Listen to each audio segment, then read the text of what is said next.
Keisha, why you over here by yourself? Because they don't like me. Well, why don't they like you? Because she always gotta say something. Oh. I hate this school.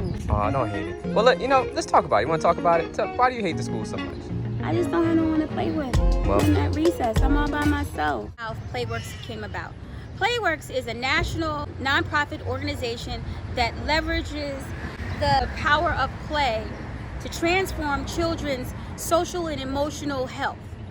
The theory behind Playworks is the program theory focuses on providing a high-functioning recess in order to support positive school climate through conflict resolution, language usage, and inclusion. You can have a Playworks coach that provides elementary schools with a full-time research coach during and after school. Come on, I'm the Playworks coach.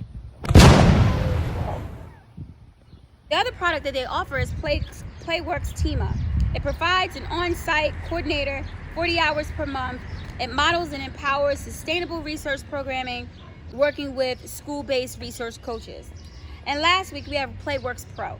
Playworks Pro is training professional bullying, exclusion, disciplinary incidents, students feeling emotionally or physically unsafe during recess, which potentially leads to a student just being disengaged from the whole concept of school and the process. Now, there's responsibility that goes along with that. During recess, you have a site coordinator, you have recess team that develop the standards so that children know what type of behaviors to execute, what are the norms, what are the expectations. The Playworks Team Up model was instituted in 2017 amongst 5 schools. The chief components of this study that they wanted to focus on was recess access, transitioning, play spaces, equipment, activities, games, adult supervision, student interactions, and adult-student interactions. Oh man, ladies, you're doing such a fantastic job today at recess. Oh look, it's Keisha. Keisha, you're doing such a great job. It's Playworks, Mr. Lashley. You better play that work. Good morning and happy Saturday. For this portion of the presentation, I'm going to talk to you all about the data collection methods in the study. The implementation evaluation was conducted by the Philadelphia School District's Office of Research and Evaluation. And although it was not part of the written report, the appendix indicates the use of gray literature as well. Interviews were conducted with the principal and lead recess coach at each school to obtain feedback on the implementation of the Playworks Team Up model. Evaluators observed between 30 and 70 recess periods among the 5 schools. Some of the strengths of the data collection process were as follows. The contents of the measure adequately address the constructs being measured. As I mentioned earlier, the evaluators used the Playworks Great Recess Framework rubric to conduct their observations. The items on the rubric reflected the specific objectives of the study. Additionally, evaluators took detailed field notes to ensure reliability of the observation tool. The evaluators also compared notes and scores between the 2 observations at each school to assess differences in recess when the Playworks staff members were present and when they were not. This practice is consistent with implementation evaluation. Some of the limitations consisted of the following. The evaluators only interviewed the principal and recess coach. They failed to include all relevant stakeholder groups, such as classroom teachers, students, guidance counselors, and parents. The data represented a very limited perspective. Additionally, the report does not indicate how the observation data was analyzed. Interviews were conducted by district personnel, and this may have had a negative, well, I don't want to say negative, this may have influenced staff and principal interview responses. Now I'm turning the presentation over to Matthew. He will be discussing the evaluation design. Thank you. Hey everyone, thank you Jeanette for sharing your part of the presentation. Oh man, I messed up. I was gonna say, yo, hope you're enjoying the presentation. My part, what I want to talk about is I want to continue with the evaluation method and kind of analyze the evaluation design. In reading our study in this Playworks program, there are many components that lead us to think it is a mixed methods design. Mixed in that there are interviews that are done with the principal and head coaches, there are observations that are done at recess, and then there are rubrics that are used to assess what's happening at recess that are then quantified. However, this is a very limited mixed study because the observations, they only do 2 observations. See that? Dose, not 4, 2. They do 2 observations. And these are there's a pre-observation and post-observation. The first observation is during recess when the Playworks staff, the peeps, are there. So they see them, and there's this variable, the students are like, ooh, I know them, I need to behave. Versus the second observation is when the Playworks staff is not there and it's just the coaches. And so it's like every other normal day. However, there's only those two observations. There's not ongoing other observations that are thrown in there. It's just based upon that one. And then going with the rubrics, we see the rubrics in the study, but we don't see any results of the rubrics. The only findings that are put in there are the principal and coach perceptions of the 5 different schools. Good sample size, but like very limited sampling within the school of the stakeholder involvement. For the study, the evaluators could have easily taken the data of the different evaluations of the different schools and quantified them in statistical form of some other form. So again, a mixed method design with a lot of different things to say. A lot of this mostly lines up with things that we have studied. Actually, I cannot read my notes. I don't really see well, but I can see. Okay, yes. The methods that are used here mostly line up well with the research questions that are there. You're gaining some teacher perceptions via the interviews. You have observations at recess. However, you don't really have, there's some variables that are missing. Some other things that are missing. Sorry, I think my neighbor's coming out. Anyway, some of the things that are missing from the perceptions of the principal and the coach, minus the other teachers, is teacher backgrounds. Is the teacher new? Is the teacher excited? What about teacher stress? Some teachers have a lot going on, and they just don't want to do recess. So I think some of those, you have to be coming in there. Okay, what's also missing is that quantifiable data. So there are appropriate interviews, but missing if the program's really effective or not. So it kind of matches the question, kind of doesn't. There's some invalidity that's also missing in there. Hey, Brenda. Sorry, just recording a video. There's some invalidity in the program study. This includes the evaluator differences. So you've got some people who are going to this recess, some who are going to that recess. Yes, they're using a rubric, but they each still have their own experience and their own perceptions as to what they believe to be this is right, this is not right, and their responses. Not to mention recesses are not the same based upon these 5 different schools. Different things happen all the time. So what I would do a little differently, there's a lot that I would do differently.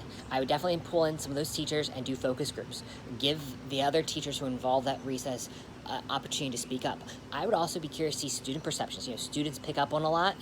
One day we have a lot of activities, next day we don't. So how are students responding to this?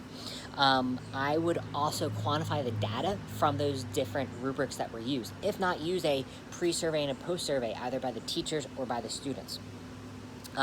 So I do like the idea of it being mixed, and you kind of get that plurality, numerical from the surveys, but then you also get the thick description from the interviews. Some other considerations just to throw in there, different variables. They observe once. Well, is this fall, spring, summer? Is this good day? Is this bad day? Teacher stress. Teachers who are there, as I said, could love the program, hate the program, good day, bad day. And I think you need to consider other inputs of the cultural background of the school, the context of when the recess is, and ultimately student perceptions. As we read in a lot of this Playwork stuff, it's beneficial, but kids have a lot going on too. And sometimes kids, they want to be at recess, that's their break. The last thing they want to do is more work. But then you also have other kids who are very strong and they love activity, they love outside. All right, so I've had a lot there. Kyle, I hope you can piece this together well for the evaluation design part. A little bit of the good, a little bit of the bad, a little bit of the ugly. Peace, y'all. Hey everyone, so I'm going to talk about the evaluation results of the Playworks program. They're organized in 7 domains, and so I'm going to talk a little bit about each. So the first is that 4 of 5 schools said that they offer daily recess to all of their students. But the operative word here is offer. Second, the feedback from school staff about the team-up model show that in 4 of 5 schools it met expectations. 3 of 5 schools reported there was a positive change in school climate or student behavior. In 3 of 5 schools, though, they also said that the lack of consistency with the team-up model made it really hard to implement to its fullest capacity. All schools reported that monthly on-site meetings were really helpful in the implementation of activities. Staff reported in all schools that at some point during the program life cycle, students had positive experiences with the program. Recess activities when Playworks was on-site versus off-site show that there were more structured activities when a coach was available, and that there was a smoother transition to and from recess when a coach was on-site. All schools indicated that the junior coach program developed leadership skills, but in 4 of 5 schools, they also expressed difficulty in maintaining enrollment in the program. All schools cited that the school staff who were chosen to help in implementing the program influenced the program's outcome. And while all schools said that recess should not be withheld for any reason, evaluators documented that recess was withheld from individual students as well as classes at all of the schools. Hey cohort, I'm here to talk to you about the analysis. So I want to largely say that the analysis was pretty much neglected in this article. So the author talked about 2 methods of data collection, which was through interviews and observations. The observations and interviews that they had, the data that they collected, the quotes that they used both from the students and from the staff that were interviewed were largely vague, and you couldn't really get a whole lot of insight about the program's effectiveness and if it worked or not, or why it worked or why it did not. The word excited came up a whole lot, and it's funny because like when we talk about kids, we're like, oh, kids were so excited. How do we know they were excited? I'm so excited, and I just can't hide it. So there was no systemized or standardized measurement for excitement in kids, and so each school systematically said excited, but there was no way that they were gauging that excitement. The author did not mention if the interviews were transcribed or coded for similar language, or if there was themes that emerged through the data set. We learned in qualitative data class last semester that you want to transcribe your interview, and then additional to transcribing your interview, you want to locate any themes that emerge between the participants, and that was not defined. They said that the observations were done by 2 ORE staff members, and they compared their notes. However, the comparison of notes process was never clearly defined as well, and I had the question, if the 2 observers disagree on something, then how do they come to a consensus on a definitive score or observation that they've seen for that specific incident? Despite the positive feedback for 4 out of 5 schools that praised the intervention for the perceived success, and I say perceived because a lot of the data was based on how teachers felt. And just because teachers or participants feel that something worked, it doesn't necessarily mean that it did work.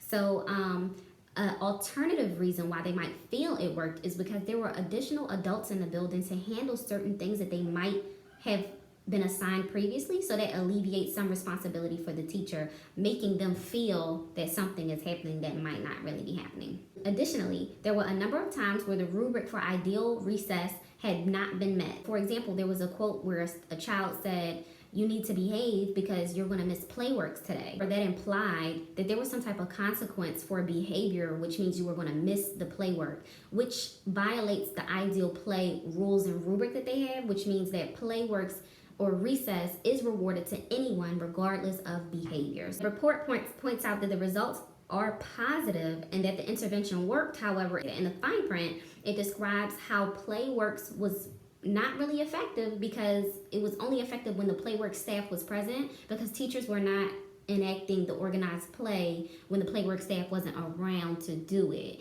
And if they were, it would be like basketball or like some organized sports outside, but it wouldn't be as many options, which violates the rubric because you have to have a large collection of structure items to do. So, yep, that's my analysis on their analysis. All right, deuces. Good afternoon, and welcome to Playworks. A theory of change. At the end of the first year, the program didn't have enough capacity to offer the full-time coach and encourage the schools to utilize the team-up model.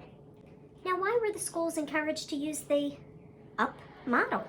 There wasn't enough people in the building. So this shows an empty school. Where did all the staff go? So now we're going to go over the recommendations and the considerations for the program.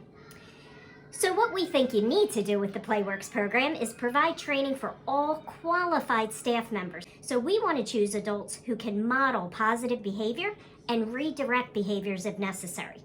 We want to create a written policy that will not withhold children from participating in recess.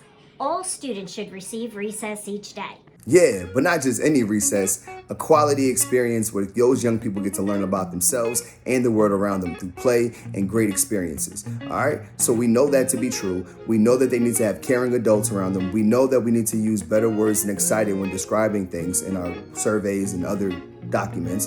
And we also know that there may be some challenges with the way they went about doing this. But either way, as evaluators, we're going to continuously learn and develop and talk to our stakeholders to make sure those young people get the experience they deserve.